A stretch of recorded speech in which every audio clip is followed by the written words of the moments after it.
Pierre développe une nouvelle mission d'apprentissage et de travail pour ses apprentis. Il se demande en ce moment comment il peut concrétiser la tâche partielle conseil client dans les détails. Quelles sont les méthodes les plus adaptées pour atteindre ses objectifs ? Jusqu'ici, il suivait un schéma standard éprouvé. Il y est habitué et le temps pour trouver de nouvelles idées est plutôt rare. Mais utiliser toujours la même méthode ennuie non seulement Pierre, mais aussi ses apprentis. Et finalement, personne n'est ici pour rester inactif. Peut-être qu'il existe des méthodes plus efficaces pour bien préparer ses apprentis au monde du travail. Pierre se renseigne. Dès qu'il en a l'occasion, il demande conseil à ses collègues. Anne lui parle de la méthode expérience. Dans sa classe, les apprentis peuvent, sur le mur expérimental de la réplique d'une installation de chauffage, apprendre directement le fonctionnement du système de l'installation. La description de la réalisation des essais en poche, les apprentis apprennent par la découverte, expérimentent et échangent sur les enseignements tirés. Des élèves enseignent des élèves. Jeannette parle de méthodes simples d'introduction ou de clôture d'une mission d'apprentissage et de travail.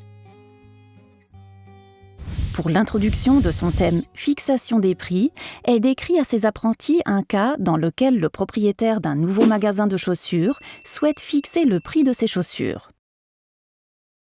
Au cours d'une session de réflexion, les apprentis collectent des idées et réfléchissent aux facteurs à prendre en compte pour déterminer les prix. Au cours de la session de recherche sur Internet qui suit, les apprentis travaillent en petits groupes et répondent aux questions que Jeannette a préparées sur les dispositions légales relatives à la fixation des prix. Jeannette guide elle-même les apprentis comme modératrice.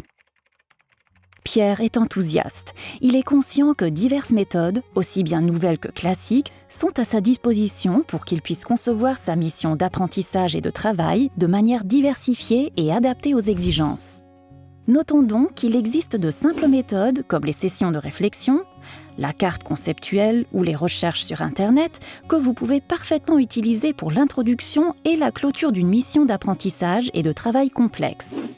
Des méthodes plus complexes comme les expérimentations, les textes d'orientation ou les études de cas sont adaptées à la partie principale. Les méthodes adaptées à vos sous-tâches dépendent avant tout des contenus et des compétences que vous souhaitez développer.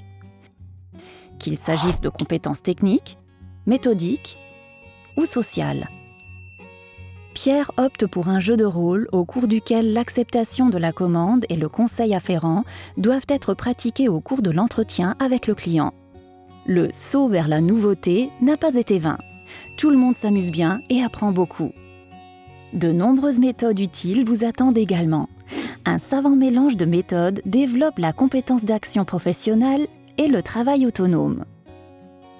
Informez-vous davantage et utilisez les outils disponibles pour un concept de formation axé sur les processus de travail et l'action.